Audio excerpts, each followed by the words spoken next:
Gue mau ceritain pengalaman gue nginep di rumah penduduk lokal di Sydney gitu ya. Jadi gue ke Sydney itu tanggal 10 sampai 14 Maret 2026 pas lagi puasa. Gue naik Scoot pesawat ekonomi. Jadi gue landing di Changi Airport di Singapura. Ya, gue beli koper dulu tuh sebelum berangkat. Gue lupa karena kalau ke Aussie itu kita harus pakai koper yang berstandar internasional. Gak bisa lu pakai koper-koper murah yang enteng-enteng yang gampang rusak tuh nggak bisa, entar kena denda. Jadi gue beli koper yang seperti ini ya. Oke, terus gue landing akhirnya di Singapura dulu selama 2 jam 25 menit. Dan dramanya adalah pindah-pindah gate. Aduh, bener-bener ya. Di boarding pass gue gate-nya C22. Ya udah, gue jalan lah ke C, kan jauh banget tuh ya. Jalan gitu gue ke situ ya.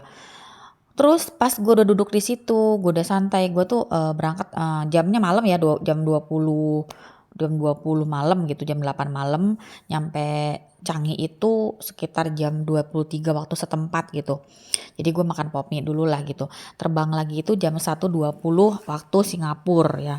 Dan pindah-pindah gate ternyata ya, pindah ke D44. Tuh bayangin gue dari C22, gue mesti balik lagi ke D44. Padahal D44 itu adalah gate pada saat gua landing itu D44. Kenapa gua di boarding passnya C22 tiba-tiba balik lagi ke D44? Makanya kalian itu harus rajin-rajin ngeliatin jadwal flight yang ada di layar bandara ya. Oke. Udah lanjut ke Sydney, nyampe Sydney gue landing itu jam 12.25 deh kalau nggak salah waktu Sydney gitu ya. Terus gue langsung beli kartu Opal karena buat transportasi publik kan masih pakai kartu Opal. Gue isi sekitar $60 atau 700.000 lah ya, itu buat gue selama 3-4 hari di sana. Oke, abis gitu gue langsung lanjut. Gue naik bis, turunnya di Mascot. Itu teman gue yang ngarahin. Gue punya temen di sana. Nih, dia bilang pakai bis. Kita naik bis Mascot. Oh, ini dia. Nih ya airport Sydney-nya, kita naik bis ini.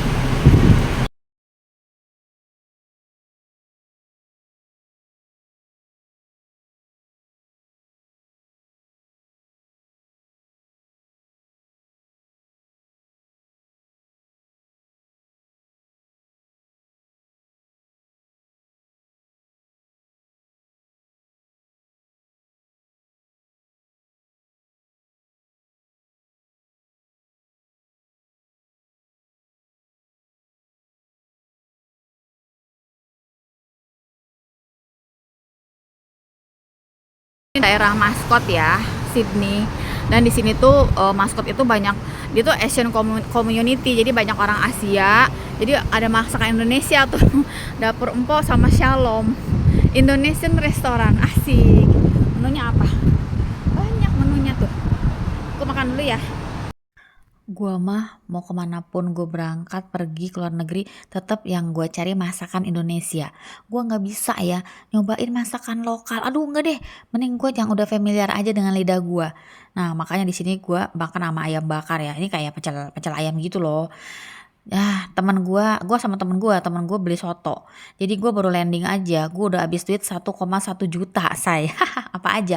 Ya tadi opa udah 700.000. Ini makan berdua berapa? 400.000 nih. Waduh, emang keren banget sih ini ya.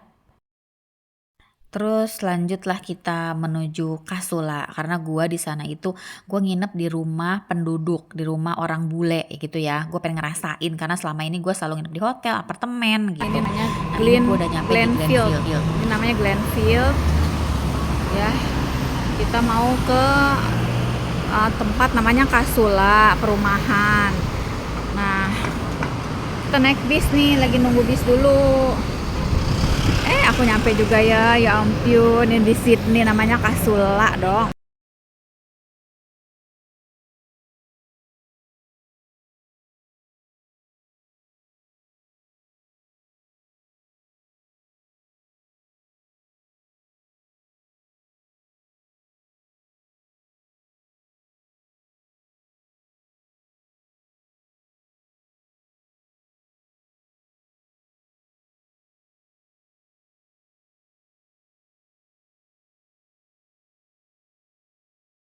kamar yang aku sewa selama aku di Sydney ya. Jadi aku tuh tinggal di rumah orang bule, nggak bule ya, sebenarnya orang Indonesia. Udah lama tinggal di Aussie, suaminya orang Aussie gitu, namanya Ibu Isfa. Dia kamarnya banyak dan memang suka disewa-sewain buat turis Indonesia gitu. Dan aku emang pengen banget ngerasain gimana sih rasanya ya tinggal di rumah, jangan di hotel mulu, hotel, apartemen, hostel. Aku pengen ngerasain di rumah. Nih kamarnya bagus, gede.